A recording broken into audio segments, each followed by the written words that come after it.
Sometimes life feels unfair. You work hard, you try your best, but still, money seems to decide everything. People listen more when you have it, and they ignore you when you don't. Have you ever felt that way? Today, I want to talk about something real and a little uncomfortable. What happens when a person has no money? But don't worry, this isn't a sad story.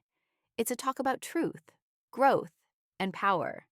Because money, while important, doesn't define your value. You are more than your bank balance.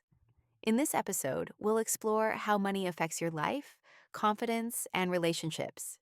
And most importantly, how to rise, even if you start from zero. So, take a deep breath, relax, and listen closely. This might be the conversation that changes how you see yourself and your future. Have you ever heard someone say, a person without money is nothing? It's a phrase that stings, isn't it? It sounds harsh, unfair, maybe even cruel. But here's the thing. People say it because they've seen parts of life where it feels true. Not because they believe you are worthless, but because money changes how the world treats you. Let's talk about that.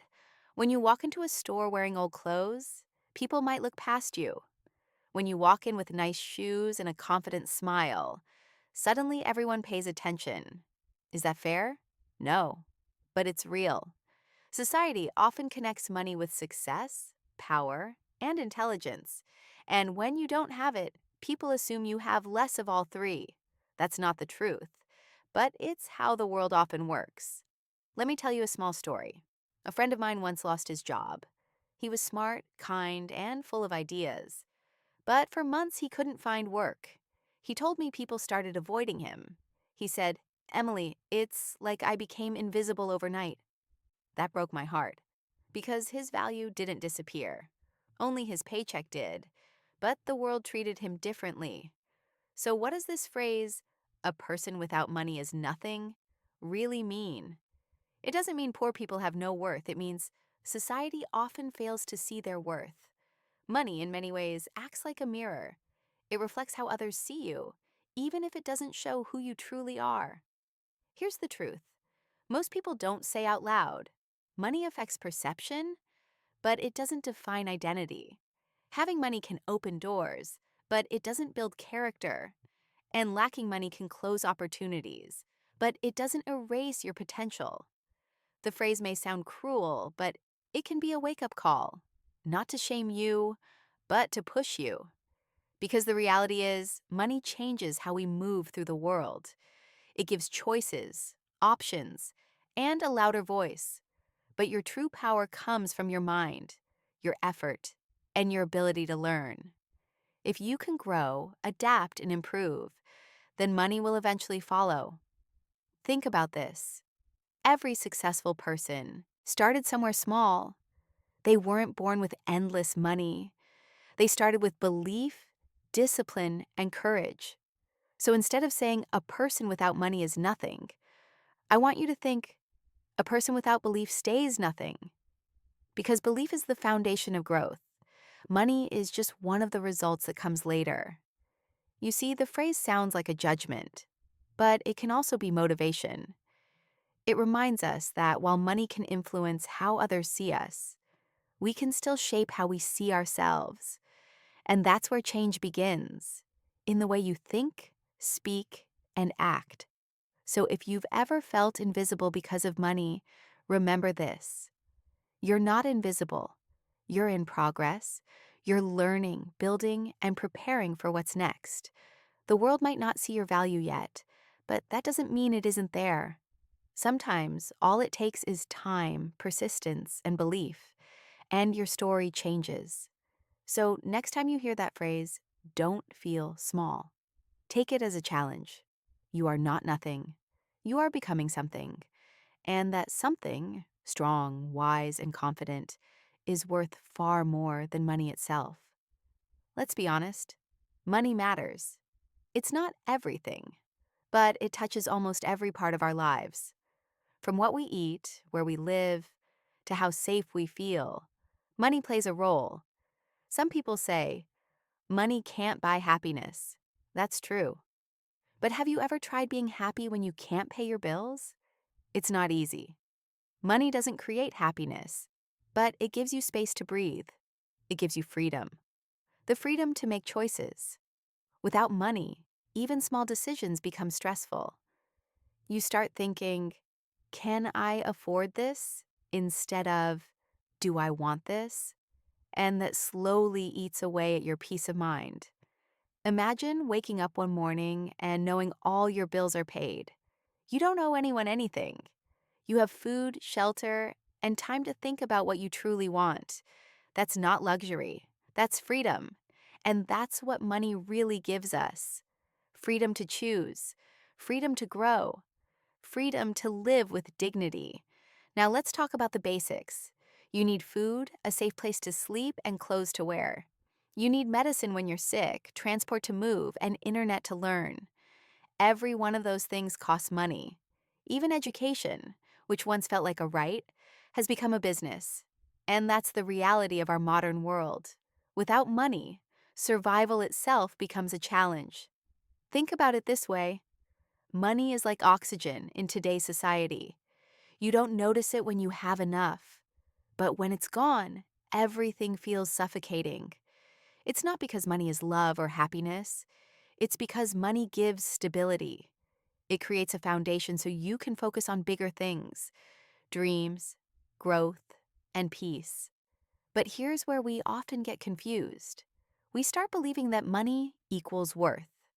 We think, if I earn more, I'll finally be respected.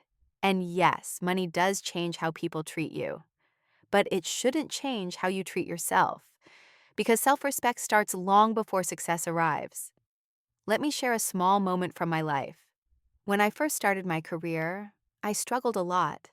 There were days I skipped meals to save money, and nights when I couldn't sleep, worrying about rent. But during that time, I learned something powerful. Money is important, but mindset is everything. I realized that earning money starts with learning how to think differently, not from fear, but from purpose, not from desperation, but from growth. Money is a tool, a strong one, yes, but still a tool. It can build your life, or it can control it. It depends on how you use it. If you use it wisely, it can open doors. If you chase it blindly, it can close hearts. So, the real power isn't in having money, it's in knowing what to do with it. That's why I always say, money doesn't make you powerful, knowledge does. Because knowledge creates opportunities. Opportunities create income. And income, when used well, creates independence. So don't hate money, don't fear it, don't worship it either. Understand it. Learn how it works. Use it to build your freedom, not your prison. Money can't define who you are, but it can support the life you're meant to live. And when you learn to manage it, not chase it, that's when you discover real peace. Because money isn't the goal, it's the bridge that helps you reach the life you want. Let's talk about how money affects relationships, not just romantic ones, friendships, family, even social circles. Because whether we like it or not, money changes the way people connect. Think about friendships first. When you have money, it's easy to join your friends for dinner, a trip, or a concert. When you don't, you start saying no more often. Not because you don't care, but because you simply can't afford it. And slowly, you begin to drift apart. Not because love disappears, but because life becomes expensive. I once had a friend who stopped hanging out with our group. We thought she was avoiding us. Later, I learned she had lost her job. She didn't want us to pay for her meals or feel sorry for her. She said, "I just didn't want to look poor." That sentence stayed with me because money can quietly build walls between people who care about each other. Now, let's move to family. In many homes, money is the reason for both connection and conflict. Parents work long hours to provide, but sometimes they become distant. Couples fight over bills, savings, or spending habits. Siblings argue over inheritance or support. Money, when not managed wisely, can turn love into tension. And then there's love. We all like to say, love is enough. But the truth? Love struggles when life becomes unstable. Financial stress can break even the strongest bond. It's not because love isn't real, it's because constant pressure changes people. When you're worried about rent, it's hard to think about romance. When you're stressed about debt, every small argument feels bigger. That's why money and emotions are deeply linked. Money gives a sense of safety. Without it, insecurity grows. You start questioning yourself, doubting your worth, and comparing your life with others.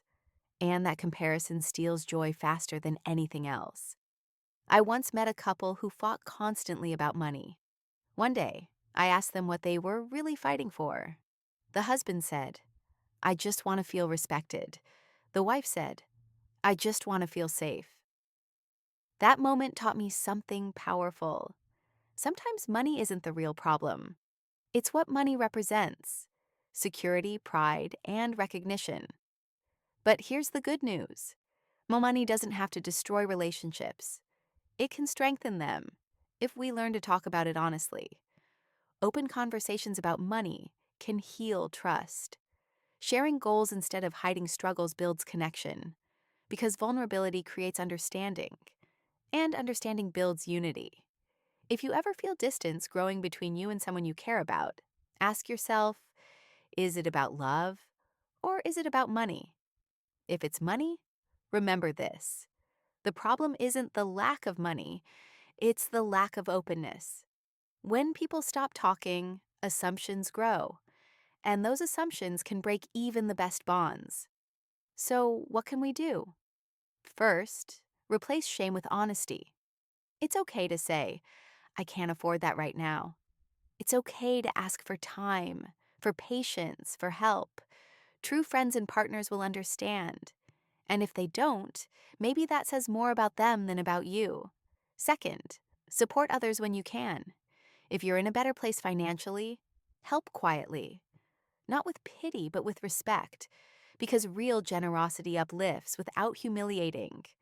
When you give from understanding, not ego, it strengthens relationships. In the end, money will always be part of human connection, but it doesn't have to define it. Relationships built on trust can survive any financial storm, because at the heart of every bond is not the money you share, but the respect, empathy, and love you give. Today, let's talk about two words that people often mix up: net worth and self worth. They sound similar, but they couldn't be more different. One measures what's in your wallet, the other measures what's in your heart and mind. And understanding the difference can change the way you see yourself forever. Net worth is simple: it's the number you get when you subtract what you owe from what you own. Your income, savings, house, car, investments. That's your net worth. It's what banks and credit cards care about. It's what the world sees when they measure success. But here's the truth: it's not who you are. Self worth, on the other hand, is something money can't buy. It's the quiet belief that you matter, even when no one else notices.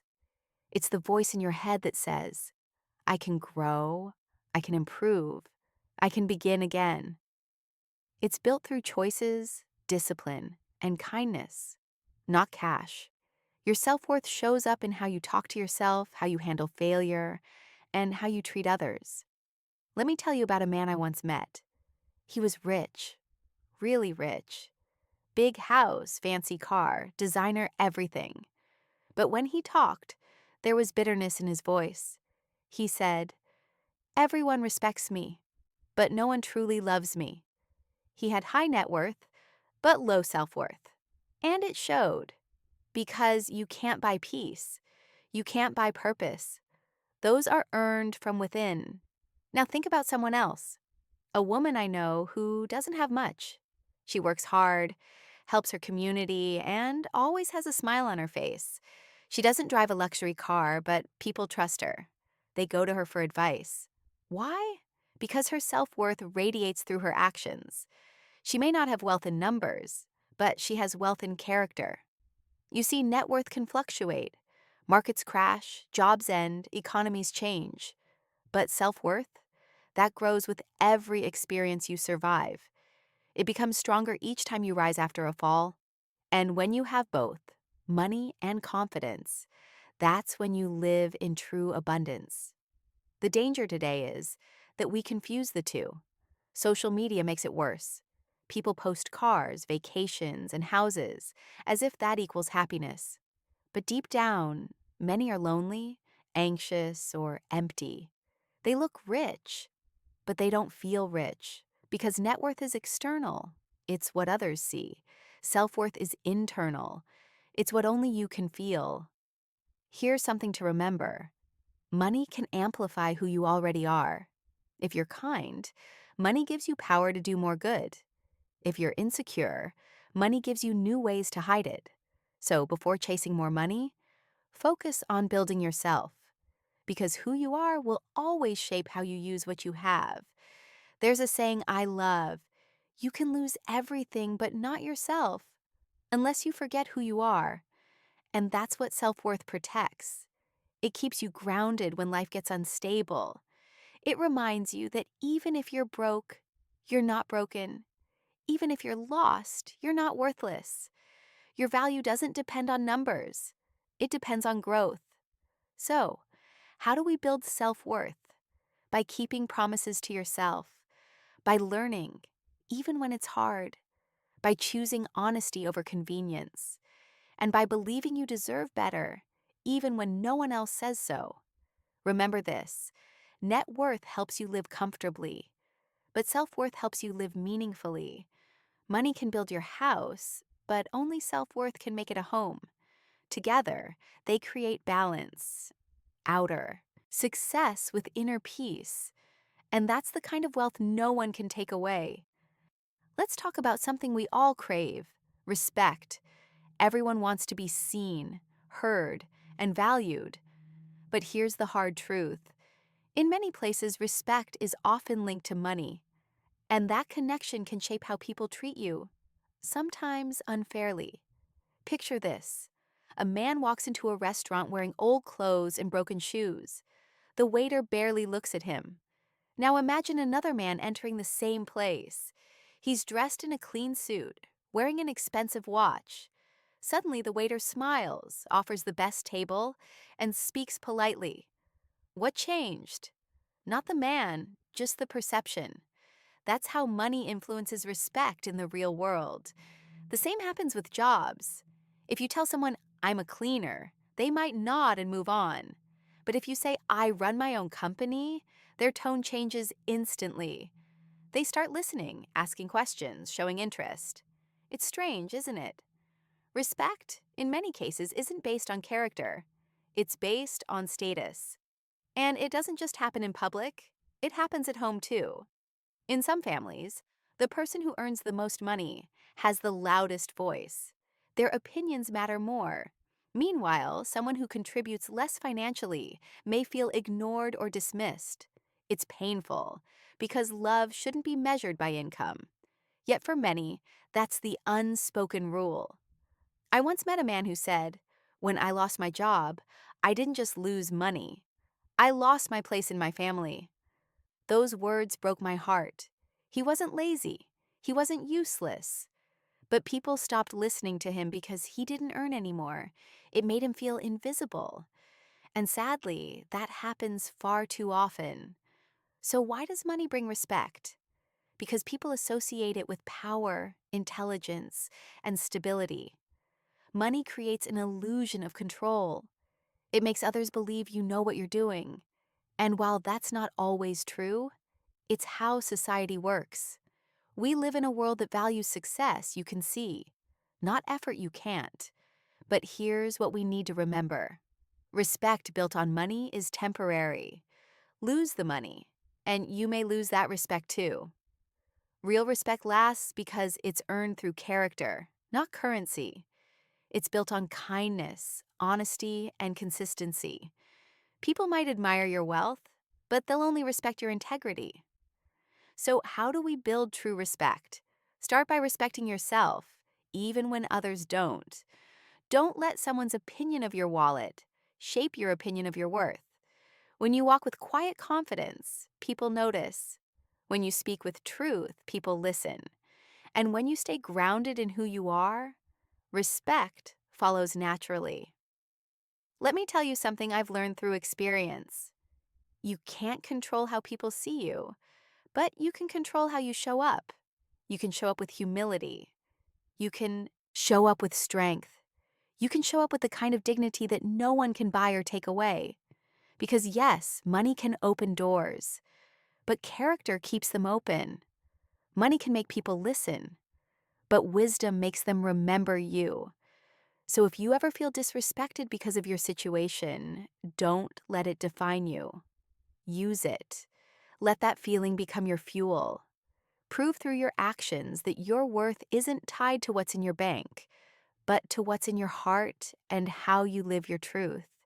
In the end, people may forget what you earned, but they'll never forget how you made them feel. And that, right there, is the kind of respect that never fades. Now that we've talked about how money affects respect, let's get practical. Let's talk about how to build your own financial value, step by step. Because money isn't just something you earn, it's something you grow with purpose. Maybe right now, you're not where you want to be. Maybe your paycheck disappears before the month ends. Maybe you're tired of feeling stuck or behind. That's okay. You're not alone. But here's the truth. Your situation can change. You can build financial value even from zero. It all begins in the mind. Step 1, change your mindset. If you keep saying, I'm poor, your mind will find proof of it every day. Instead, start saying, I'm learning how to grow, because your brain listens to your words. When you shift from survival to growth thinking, your actions follow. You start looking for ways to earn instead of reasons to quit. Step 2, learn a skill. Money follows value, and value comes from skill. Ask yourself, what can I do well? What can I learn that people need? It could be cooking, repairing, teaching, writing, or even communication.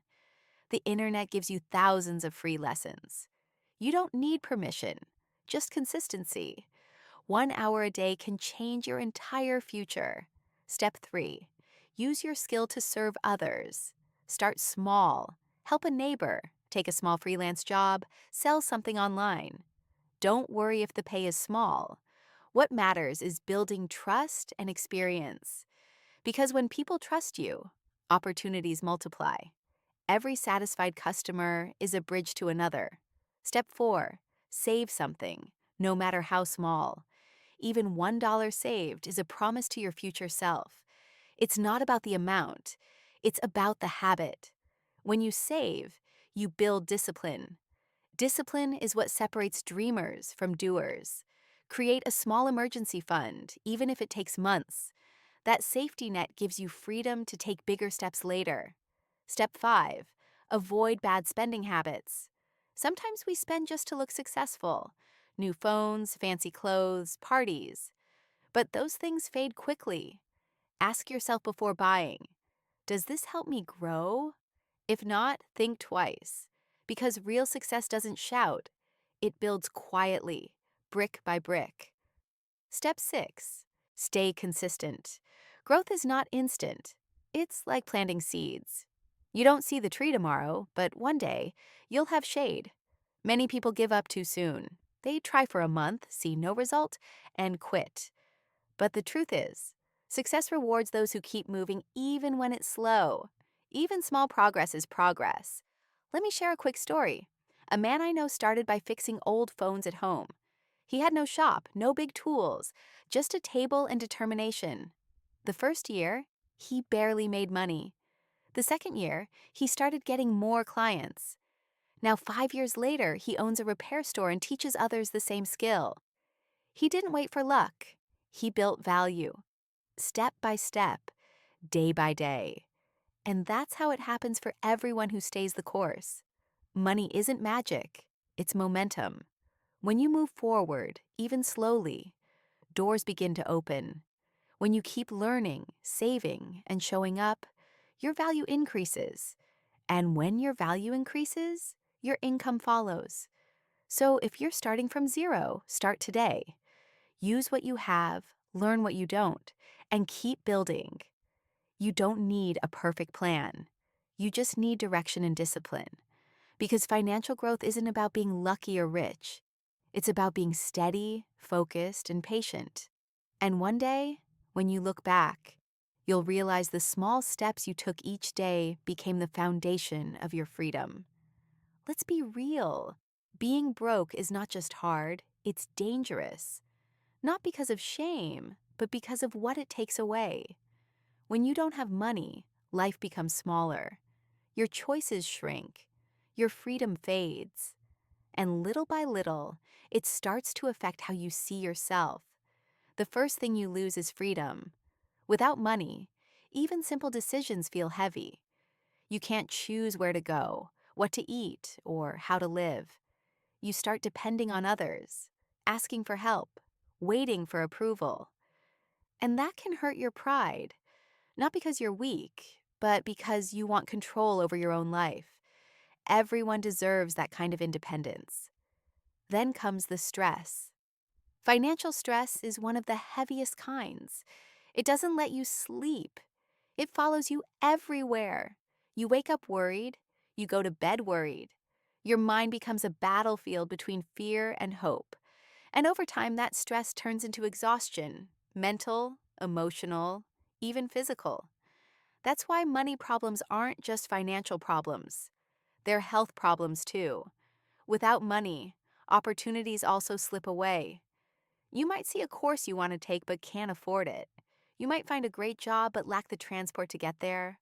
Or maybe you have a dream, but no capital to start. And slowly, you begin to believe it's too late. That's the danger. Not poverty itself, but the mindset it creates. When people stop believing they can change, that's when poverty wins. But here's what I want you to remember. It's not permanent. Money is not a fixed label. It's a condition, and conditions can change. I've met people who went from nothing to stability, not because they were lucky, but because they refused to stay still. They treated their struggle like a teacher, not a prison. They learned, adapted, and kept going. And that's the secret: movement. So let's shift from fear to action.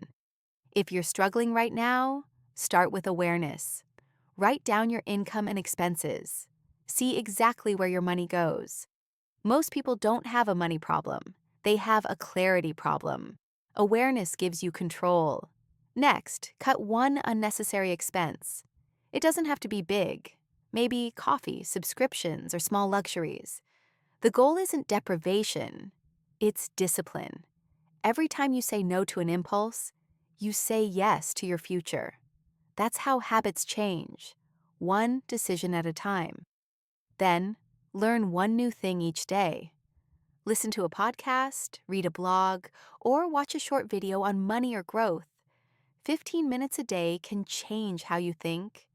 And when your thinking changes, your actions follow. You don't need to become a financial expert overnight. You just need to become curious. Finally, take small, consistent steps. Sell something you no longer use. Offer a service for a small fee. Save a few coins at the end of the day. It might not seem like much now, but small wins build momentum. Momentum builds confidence, and confidence builds wealth. Not just in money, but in mindset. Remember this, or Didi Circa, poverty is not your identity. It's a chapter, not your whole story. And every story can change its direction. You don't need to wait for the perfect time or perfect plan. The perfect time is now. The perfect plan is action. When you move, even in small steps, life starts to move with you. One day, you'll look back and realize that the struggle that once scared you became the reason you grew stronger. You'll see that money was never the goal, it was the tool. And the real victory was learning how to rise when everything felt heavy. Because being broke might be temporary, but being determined, that's forever. So, my friend, here we are at the end of today's talk. We've explored money, respect, growth, and self-worth. And now I want you to remember this. Money is important, yes, but it's not your identity. You are more than your balance, more than your struggles, more than your past. You have something far more powerful: your mind, your time, and your will to rise. Don't wait for the perfect moment to start. Start now, with what you have. Each small step builds strength, confidence, and freedom. And when you look back one day, you'll see this moment as the turning point. Because the truth is simple: you are already valuable. Now go and prove it to the world.